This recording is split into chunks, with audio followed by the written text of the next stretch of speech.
আসসালামু আলাইকুম। আশা করি সবাই ভালো আছেন। আসলে সবাই জানেন, সবাই হয়তোবা আমার মতো দেখেছেন এই অ্যাপ স্টিম ফাইল নিয়ে কিছু মন্তব্য। এখানে আমার এই ভিডিওর সামনে যে ছবিটা দেখতেছেন, এখানে মানে বিল গেটস স্বীকার করছে যে অ্যাপ স্টেনের সাথে কাটানো সময়গুলোর জন্য সে ক্ষমা প্রার্থী। আসলে মানুষ যখন পাপ কাজ করে তখন কিন্তু আমরা বুঝতে পারি না, কিন্তু এর পরের যে ফলাফলটা কি হবে এটা কখনোই ভাবি না, যার ফলে আমরা পাপ কাজে বেশি বেশি লিপ্ত হই। যদি একটা খারাপ কাজ করতেছি আমরা, এটার প্রভাব কি পড়তে পারে নেক্সট টাইমে, এটা যদি মাথায় থাকতো তাহলে কেউ আসলে পাপ কাজে জড়াইতো না। তো বিল গেটস,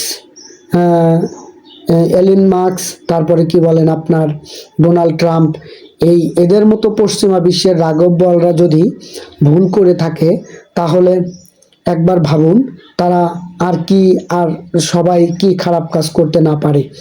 কিছু কিছু ছবি, কিছু কিছু ভিডিও সামনে আসতেছে যেটা দেখলে আসলে নিজে অসুস্থ হয়ে যাচ্ছি, যে আল্লাহ, মানে এরা কি মানুষ নাকি মানুষ খেকো জানোয়ার। এদের ব্যবহার, এদের যে কাজকর্ম যা দেখলাম, আল্লাহ, আমি আল্লাহর কাছে বলি, যদি ধরেন এই বিচারগুলো দুনিয়াতেই আল্লাহ পাক করতো, মানুষ আমরা সোজা হয়ে যেতাম। তো যাই হোক, যেটা নিয়ে কথা বলতে চাচ্ছিলাম বিল গেটস সম্পর্কে। বিশ্বের একজন ধনী বিল গেটস, যার কোম্পানিতে বা যার মাধ্যমে হাজার হাজার মানুষের আল্লাহ পাক রিজেক্ট দিয়েছেন, সে মানুষগুলো কাজ করে।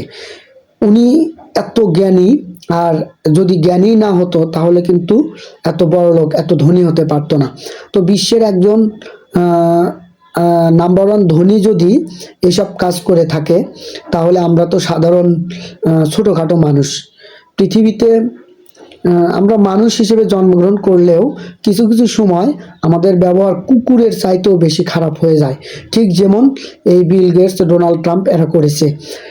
খাবারের টেবিলে মানুষের যে একটা রান পাওয়া গেছে, এই ছবি সবাই দেখছেন হয়তো বা আপনারা। আসলে এর অন্তরালে আরও যে কত গোপন ভিডিও, গোপন ছবি রয়েছে আল্লাহ পাকই জানে। তো এই বিশ্ব শাসন করে এরাই যদি এই কাজগুলো করে থাকে, আর মুখে বড় বড় ডায়লগ দেয় যে তারা কি, তো যেটা বলতে চাচ্ছিলাম যে আসলে আল্লাহ পাক আমাদের ক্ষমা করুক। আল্লাহ, এসবের কাজ কারবার, এখানে যেসব কাজ কারবার করা হয়েছে এটার জন্য কখনোই ক্ষমার যোগ্য না। বিল গেটসের মতো মানুষ যদি এসব কাজ করে থাকে, তাহলে আমরা কোথায় যাব? বিশ্বের একজন ধনী মানুষ, অবশ্য টাইটেল দেখে বুঝতেছেন আমি কি বলতে চাচ্ছিলাম। তো এদের বিচার যদি দুনিয়াতেই হয়ে যেত খুব ভালো লাগতো।